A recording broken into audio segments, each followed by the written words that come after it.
सोच्नुहोस् दुईजना मानिस एउटै ट्रेडमा इन्ट्री गर्छन्। दुवैसँग उस्तै स्ट्र्याटेजी छ र दुवैले एउटै चार्ट हेरिरहेका छन्।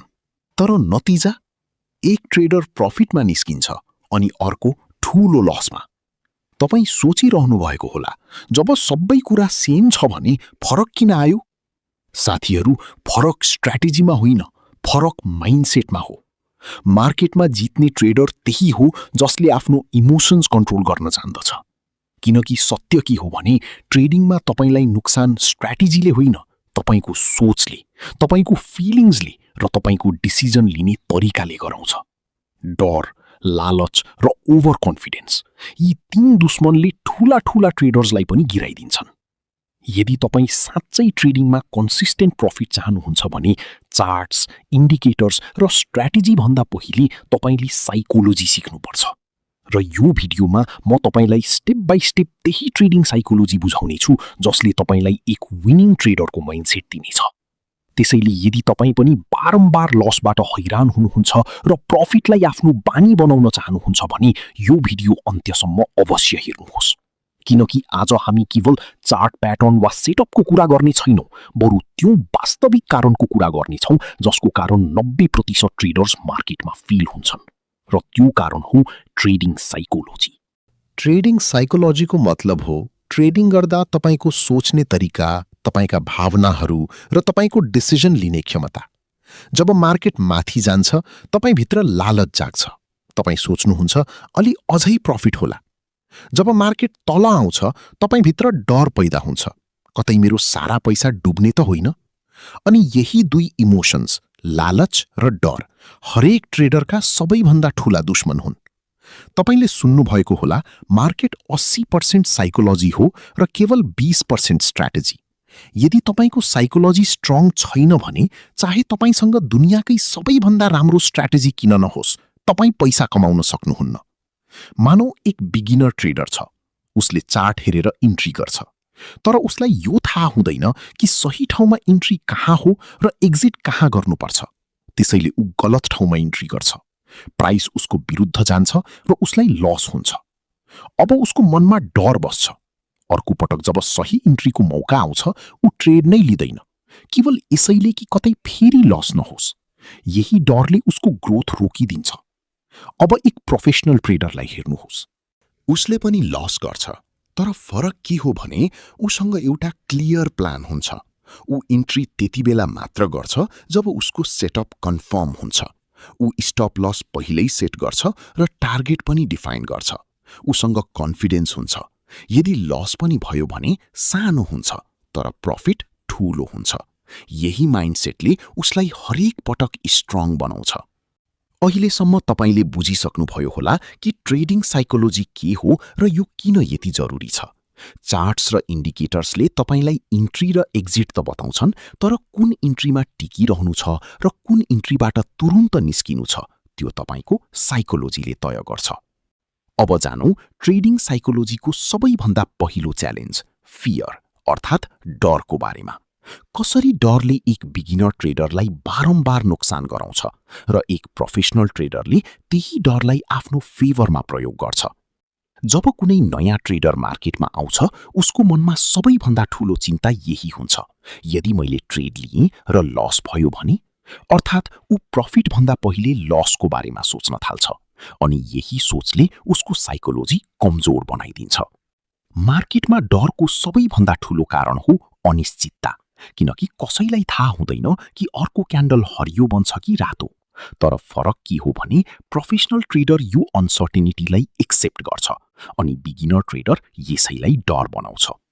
मानौ एक बिगिनर ट्रेडर निफ्टीको 5 मिनटको चार्टमा बसेको छ।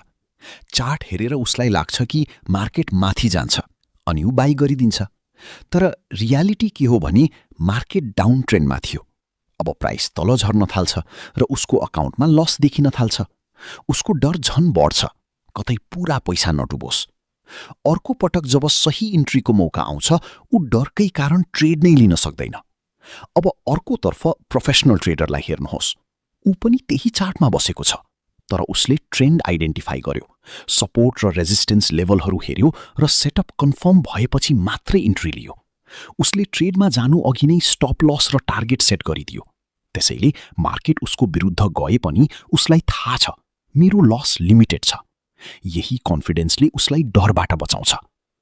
डरले केवल लस मात्र गराउँदैन, डरले तपाईँको ट्रेडिङ ह्याबिट्स पनि बदलिदिन्छ र बीचमै एक्जिट गरिदिनुहुन्छ। रिजल्ट बारम्बार साना साना लस र छुटेका प्रफिट्स।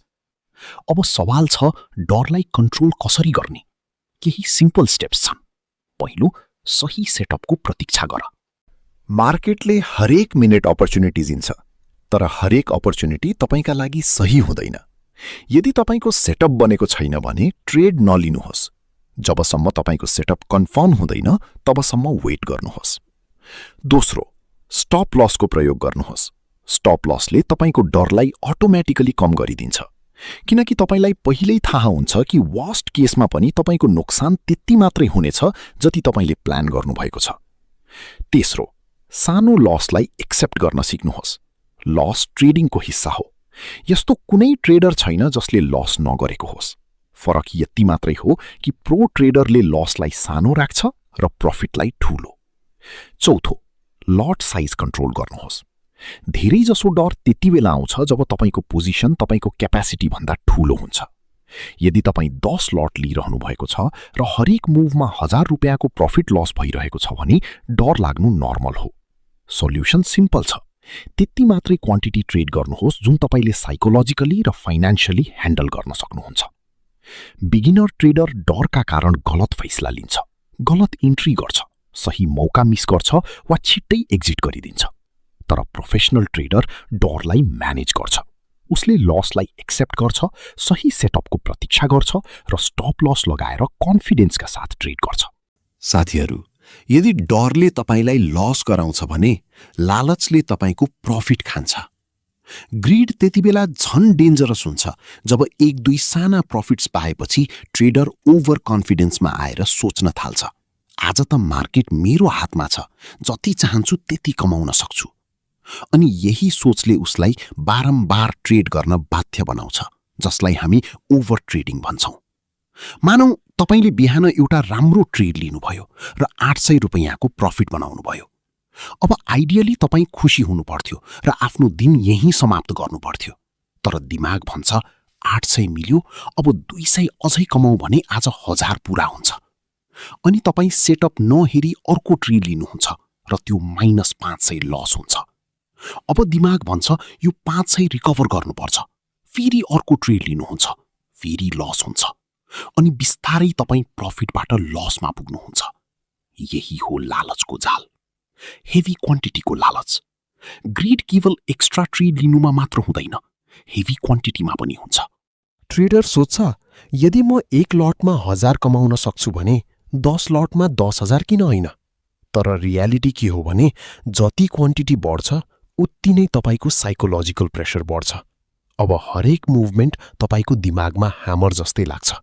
रिजल्ट, सही सेटअप हुँदा पनि बीचमै आत्तिएर एक्जिट गरिदिनुहुन्छ वा गलत ठाउँमा इन्ट्री गरिदिनुहुन्छ। ग्रीडले तपाईलाई दुई ठूला जालमा फसाउँछ। पहिलो, ओभर ट्रेडिङ।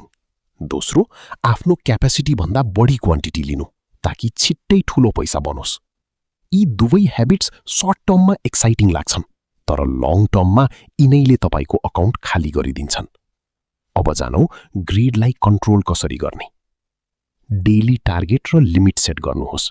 जस्तै यदि आज 1000 प्रफिट भयो भने अब थप ट्रेड लिन्न, वा यदि आज 500 को लस भयो भने मार्केट बन्द। यसले ग्रीड र रिभेन्ज ट्रेडिङ अटोमेटिकली कन्ट्रोलमा ल्याउँछ। दोस्रो, क्वालिटी ओभर क्वान्टिटी। मार्केटमा हरेक दिन धेरै मौका आउँछन्, तर तपाईले केवल 1 देखि 2 वटा बेस्ट सेटअप मात्रै ट्रेड गर्नुपर्छ। याद राख्नुहोस्, एक हाई प्रोबेबिलिटी ट्रेडले 10 वटा र्यान्डम ट्रेड भन्दा बढी प्रफिट दिन्छ। तेस्रो, क्वान्टिटी बिस्तारै बढाउनुहोस्। यदि तपाईँ एक लटमा कम्फर्टेबल भइसक्नु भएको छ र कन्सिस्टेन्टली प्रफिट बनाइरहनु भएको छ भने बिस्तारै 2 लट गर्नुहोस्। 81 1बाट 10 मा नजानुहोस्। चौथो, जर्नल मेन्टेन गर्नुहोस्। हरेक ट्रेड लेख्नुहोस्। एन्ट्री किन लिइयो, एक्जिट किन गरियो, प्रफिट वा लस कति भयो। सोच्नुहोस्, एकजना मानिस जिममा जान्छ र पहिलो दिनमै 100 किलो उठाउने प्रयास गर्छ। के हुन्छ? या त मसल तन्किन्छ या चोट लाग्छ।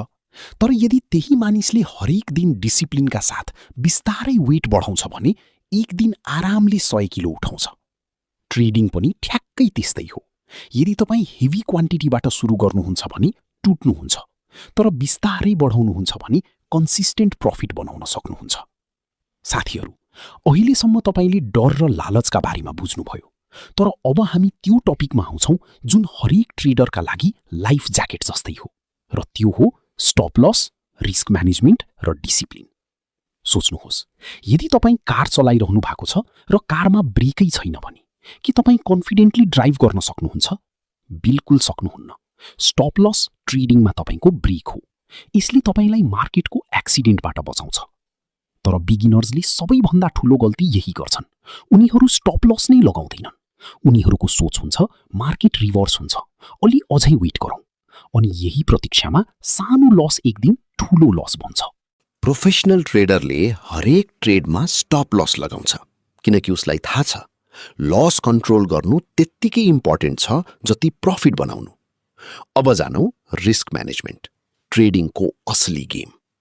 रिस्क म्यानेजमेन्टको मतलब हो हरेक ट्रेडमा तपाईँ कति पैसा रिस्क गरिरहनु भएको छ र गलत ट्रेडमा तपाईँको नुक्सान कति हुनेछ। रुल सिम्पल छ, कहिल्यै पनि आफ्नो क्यापिटलको 2% भन्दा बढी रिस्क नगर्नुहोस्। मतलब यदि तपाईसँग 50,000 रुपियाँको अकाउन्ट छ भने एक ट्रेडमा तपाईँको म्याक्सिमम लस 1000 रुपियाँ भन्दा बढी हुनु हुँदैन। बिगिनर ट्रेडरले यही मिस्टेक गर्छ। 50,000 को अकाउन्टमा एकै पटक 10,000 को रिस्क लिन्छ। एक पटक ट्रेड उल्टो गयो भने अकाउन्टको 20% गायब। अब सोच्नुहोस्, यदि यस्तो 5 पटक भयो भने अकाउन्ट नै जिरो। प्रोफेसनल ट्रेडर सधैँ सानो रिस्क लिन्छ र क्यापिटल बचाउन फोकस गर्छ, किनकि उसलाई थाहा छ यदि क्यापिटल बाँकी छ भने प्रफिट बनाउने हजारौं मौका मिल्छ। अब कुरा गरौँ ट्रेडिङको सबैभन्दा इम्पोर्टेन्ट क्वालिटी, डिसिप्लिन। डिसिप्लिनको मतलब हो आफ्नो स्ट्र्याटेजी र रुल्सलाई जस्तो सुकै हालतमा पनि फलो गर्नु, चाहे मार्केट जे गरिरहेको होस्। बिगिनर ट्रेडर इमोसनको आधारमा ट्रेड गर्छ। डरले छिट्टै एक्जिट गर्छ, लालचमा धेरै ट्रेड्स गर्छ, लस रिकभर गर्ने चक्करमा र्यान्डम इन्ट्री गर्छ। तर प्रोफेसनल ट्रेडर केवल आफ्ना रुल्स फलो गर्छ। सेटअप कन्फर्म भयो भने इन्ट्री, स्टप लस हिट भयो भने एक्जिट, कुनै सवाल छैन। डेली लस लिमिट पुग्यो भने ल्यापटप बन्द र मार्केटबाट बाहिर। डिसिप्लिन बोरिङ लाग्न सक्छ, तर यहीँबाट कन्सिस्टेन्सी आउँछ। हरेक क्यान्डलमा ट्रेड नगर्नुहोस्। स्टप लस प्रिडिफाइन गर्नुहोस्। ट्रेड लिनु अघि नै स्टप लस र टार्गेट सेट गरिदिनुहोस्। इन्ट्री पछि डिसिजन नबदल्नुहोस्। फिक्स्ड रिस्कमा ट्रेड राख्नुहोस्, कुनै रिभेन्ज ट्रेडिङ होइन। हरेक ट्रेड नोट गर्नुहोस्, किन लिइयो, कहाँ एक्जिट गरियो, प्रफिट लस कति भयो। यसले तपाईका मिस्टेक्स स्पष्ट देखाउँछ र डिसिप्लिन इम्प्रुभ हुन्छ। पेशेन्स डेभलप गर्नुहोस्। मार्केटमा हरेक दिन पैसा कमाउनु जरुरी हुँदैन। नो ट्रेड पनि एक ट्रेड हो। त्यसैले साथीहरू, ट्रेडिङमा सर्भाइभ गर्न र कन्सिस्टेन्टली प्रफिट बनाउन असली फर्मुला यही हो। Stop loss, risk management, discipline. Charts र इन्डिकेटर्स केवल टुल्स हुन्, तर यदि तपाईसँग स्टप लस छैन, रिस्क म्यानेजमेन्ट छैन र डिसिप्लिन छैन भने कुनै पनि स्ट्र्याटेजीले तपाईलाई प्रफिट दिलाउन सक्दैन। साथीहरू, अब हामी कुरा गर्छौं त्यो जालको जसमा 90% बिगिनर ट्रेडर्स फस्छन्, र त्यो हो फोमो। फोमोको मतलब हो कुनै अपर्च्युनिटी छुट्ने डर। जब मार्केट अचानक तीव्र रूपमा मुभ गर्छ, तब बिगिनर्सको मनमा आउँछ, अरे यो ट्रेड हातबाट निस्किन्छ, छिट्टै इन्ट्री गरिहालौं। अनि यही सबैभन्दा ठूलो ट्र्याप हो, किनकि जब तपाईँ बिना प्लान केवल भावनामा ट्रेड गर्नुहुन्छ, धेरै जसो केसमा तपाईँ टपमा बाई गर्नुहुन्छ वा बटममा सेल। रिजल्ट तपाईको स्टप लस हिट र अकाउन्टको नुक्सान। मानौ निफ्टी अचानक 100 पोइन्ट माथि गयो, ट्रेडर तुरुन्त बाई गरिदिन्छ, किनकि उसलाई डर छ कि मार्केट अझै माथि जान्छ। तर जसै उसले बाई गर्छ, मार्केट रिट्रेस भएर तल आउँछ र उसको स्टप लस खाइदिन्छ। अर्कोतर्फ प्रोफेसनल ट्रेडर शान्तसँग चार्ट हेर्छ, क्यान्डल क्लोजको वेट गर्छ अनि त्यसपछि डिसाइड गर्छ इन्ट्री गर्ने कि नगर्ने। उसको प्रिन्सिपल सिम्पल छ, नो सेटअप, नो ट्रेड। फोमोबाट बच्ने प्र्याक्टिकल रुल्स। पहिलो, क्यान्डल क्लोजको वेट गर्नुहोस्। चलिरहेको क्यान्डलमा कहिल्यै ट्रेड नलिनुहोस्। क्यान्डल क्लोज हुन दिनुहोस्, त्यसपछि डिसिजन गर्नुहोस्। दोस्रो, ट्रेड प्लान लेखेर राख्नुहोस्। इन्ट्री, स्टप लस र टार्गेट पहिल्यै लेख्नुहोस्। एक्जिक्युसनको समयमा केवल त्यही फलो गर्नुहोस्। तेस्रो, मिस भएको ट्रेडलाई इग्नोर गर्नुहोस्। यदि कुनै सेटअप छुट्यो भने कुनै समस्या छैन, मार्केटले हरेक दिन नयाँ मौका दिन्छ। Practical tips to improve trading psychology. पहिलो, शान्त दिमागले ट्रेडिङ गर्नुहोस्। मेडिटेसन वा डीप ब्रिदिङ प्र्याक्टिस गर्नुहोस् ताकि स्ट्रेस कम होस्। काम माइन्डबाट मात्रै सही डिसिजन लिन सकिन्छ। दोस्रो, रिभेन्ज ट्रेडिङ नगर्नुहोस्। लसपछि म मार्केटलाई हराएरै छोड्छु भन्ने सोच नराख्नुहोस्। मार्केटसँग लड्नुभयो भने झन् ठूलो नोक्सान हुन्छ। तेस्रो, साना लसहरू एक्सेप्ट गर्न सिक्नुहोस्। हरेक ट्रेडरले लस गर्छ, बिगिनर्सले पनि, प्रोफेसनल्सले पनि। फरक यति मात्र हो कि प्रो ट्रेडरले लस सानो राख्छ र प्रफिट ठूलो। चौथो, कन्सिस्टेन्ट साना प्रफिट लिनुहोस्। हरेक दिन ज्याकपट हान्ने प्रयास नगर्नुहोस्। साना कन्सिस्टेन्ट प्रफिटहरू मिलेर नै ठूलो प्रफिट बन्छ। पाँचौं, ट्रेडिङलाई प्रोफेसन जस्तो लिनुहोस्, गेम जस्तो होइन। मार्केट कुनै क्यासिनो होइन। यहाँ त्यही मानिसहरू जित्छन् जो सिक्छन्, प्लान गर्छन् र डिसिप्लिन फलो गर्छन्। साथीहरू, याद राख्नुहोस्, ट्रेडिङ केवल स्ट्र्याटेजीको खेल होइन, यो तपाईको माइन्डसेटको लडाईँ हो। गलत माइन्डसेट भएको ट्रेडर सबैभन्दा राम्रो स्ट्र्याटेजी हुँदा पनि फेल हुन्छ र सही माइन्डसेट भएको ट्रेडर एभरेज स्ट्र्याटेजीसँग पनि मार्केटमा जित्छ। मार्केटमा त्यही जित्छ जसले फियर कन्ट्रोल गर्छ, ग्रिड म्यानेज गर्छ, डिसिप्लिनका साथ रुल्स फलो गर्छ र सबैभन्दा जरुरी क्यापिटल बचाएर राख्छ। त्यसैले साथीहरू, आज हामीले डिटेलमा बुझ्यौं ट्रेडिङ साइकोलोजी के हो, डर र लालच कसरी काम गर्छन्, स्टप लस र रिस्क म्यानेजमेन्ट किन जरुरी छ, डिसिप्लिन र पेसेन्स के हो र कसरी फोमोबाट बचेर तपाईँ प्रोफेसनल ट्रेडर जस्तो सोच्न सक्नुहुन्छ। यदि तपाईँ साँच्चै प्रफिटेबल ट्रेडर बन्न चाहनुहुन्छ भने स्ट्र्याटेजी बदल्नुभन्दा बढी जरुरी छ माइन्डसेट बदल्नु, किनकि प्रफिटको असली गेम साइकोलोजी र डिसिप्लिनको हो। अब तपाईसँग मेरो प्रश्न छ, तपाईलाई आफ्नो ट्रेडिङमा सबैभन्दा ठूलो समस्या कुन कुराको आउँछ? फियर, ग्रिड, डिसिप्लिन वा फोमो? कमेन्ट गरेर मलाई अवश्य बताउनुहोस्। र यदि यो भिडियो तपाईलाई मन पर्यो भने यसलाई लाइक र शेयर र साथसाथै सब्स्क्राइब गर्न नबिर्सनुहोस्, किनकि हुन सक्छ तपाईको कारणले कुनै बिगिनर ट्रेडरले आफ्नो ट्रेडिङ साइकोलोजी सुधारोस् र कन्स्टेन्ट प्रफिट बनाउन सकोस्। भेटौँला अर्को भिडियोमा। धन्यवाद।